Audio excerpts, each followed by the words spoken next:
right, let's dive in with our guys. Gentlemen, Christian McCaffrey, simply sensational in this one. Throws one first, then catches one, finally gets around to the run later on in the game.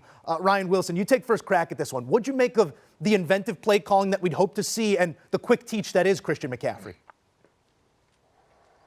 Joe, I'm not one to call you out for mistakes, but you just said that Jimmy Garoppolo had the highest completion percentage since back in the day, Steve Young. That was Christian McCaffrey, and man, he was one for one. Baby. He is the best player on the planet. That's right. Look, I was concerned about this trade because I thought you're giving up a whole bunch for a running back in a system where running backs have a lot of success. We saw that with Jeff Wilson. Our guy Steven over at Sportsline, who does millions of simulations, said it only provided Christian McCaffrey, that trade, about 0.2% of adding wins to the season total for the 49ers.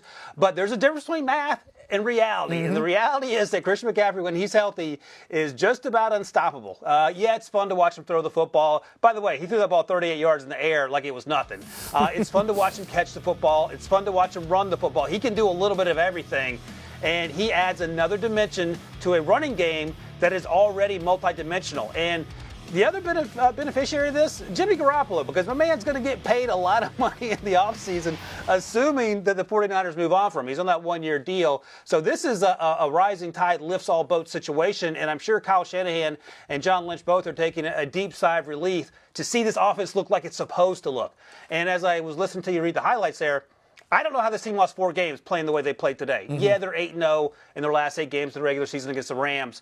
But when they have it clicking offensively and defensively, they're a tough team to beat. I had no concerns, Ryan. When they acquired Christian McCaffrey, I had no concerns.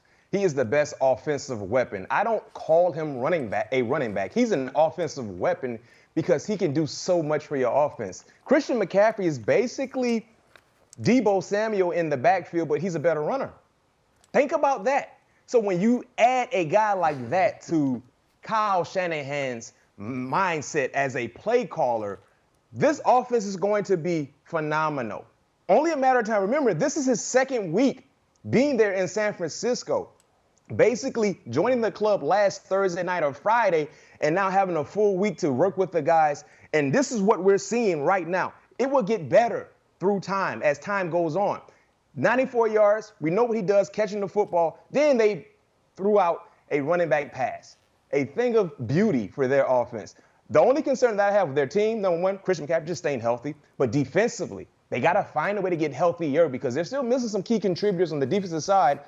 Mosley won't be back in the secondary because he has a season-ending injury. But if they can continue to get healthy, this offense is going to do numbers. It's about the defense. But when they're healthy, you have to like their chances making this thing extremely interesting, especially in the NFC. Yeah, and this was an offense that was down 2 of Kyle Shanahan's favorite toys here on Sunday, and Kyle Juszczyk and Deebo Samuel. When it is full health on that defensive line as well, they'll be a force to be reckoned with there in the NFC. I want to have an NFC conversation in a moment, but first, let's talk about the Rams here, who come off the bye, and you always feel like you can learn a lot off the bye, what this team is up to, what they're focused on, and it seemed like the same waning focus that we saw prior to the bye week, B-Mac. What'd you make of the Rams and their effort here off the bye specifically?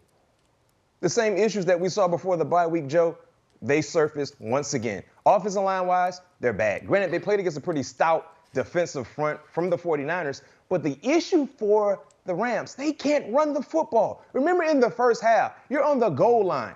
They tried to, he didn't want to call a running play, Sean McVay.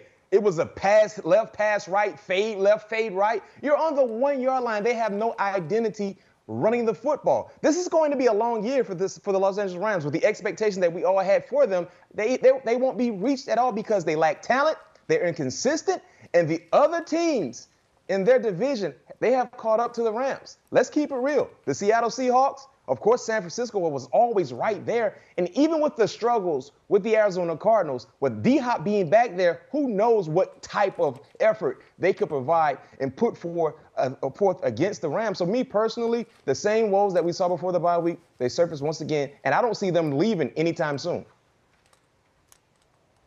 That's right. The offensive line is a huge concern. Matthew Stafford continued to take a lot of hits behind the line of scrimmage.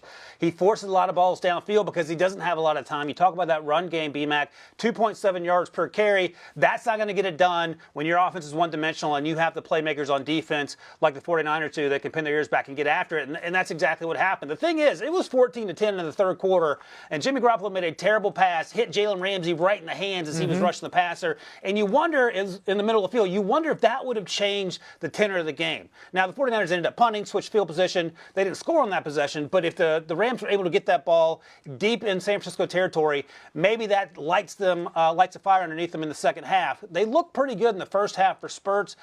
They just ran out of energy. And by the time it was over, Christian McCaffrey had done his thing, and the game was a blowout.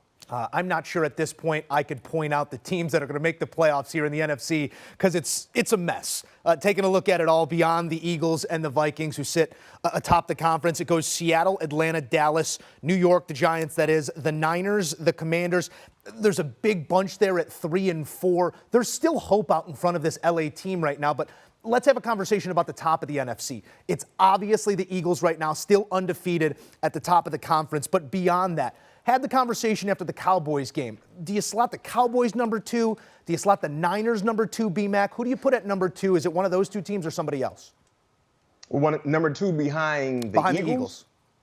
I would have the Vikings number 2 behind the Eagles. Okay. That would be my second best team in the NFC. And then when you factor in what we expect to see, record-wise, I would pick another team that I think would win their division. I think would be San Francisco. I like San Francisco to win the NFC West.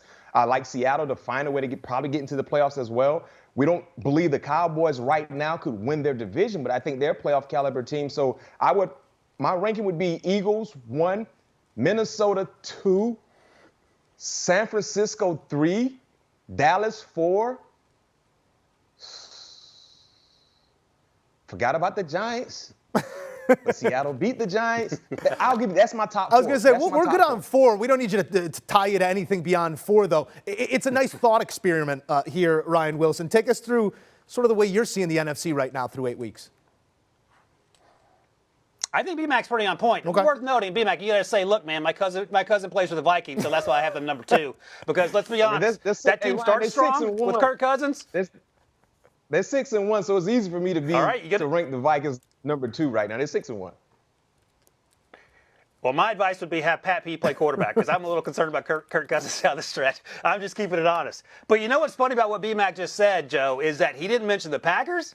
He didn't mention the Buccaneers. What world are we living in where these teams aren't even in the conversation? I don't even think crossed B-Mac's mind. I had to look at the standings to be reminded that they're still in the NFL. That's how poorly they played over the first half of the season. But joking aside, I think B-Mac's list is pretty spot on. And you can, switch 2 or 3 or 4 if you want to. But those teams at the top are the only teams as we sit here through week 8 that have a real chance to make a lot of noise deep into the playoffs. I'm sure some team will surprise us over the final 2 months, but they have yet to show themselves, and I have no issue with the way B-Mac ranked those top 4 teams. Nobody asked, but I'm going Eagles, Niners, Cowboys, Vikings. Sorry, B-Mac. Kirk Cousins might be an issue. We'll see how it goes down the stretch. You cannot allow your ties to the NFC North to cloud your judgment in ranking teams. You're a Bears fan. I call him how I see him. I call him how I see him, and I got to give you something to talk about on the podcast. That's our guy, Bryant McFadden. P2 and B-Mac can't miss conversations week in and week out on all things covered. Thank you, guys. Do you want a sports network that delivers everything that matters about the game? The highlights, the picks, the instant analysis, no yelling, no fake debates, no politics. Hit the subscribe button and never miss a moment.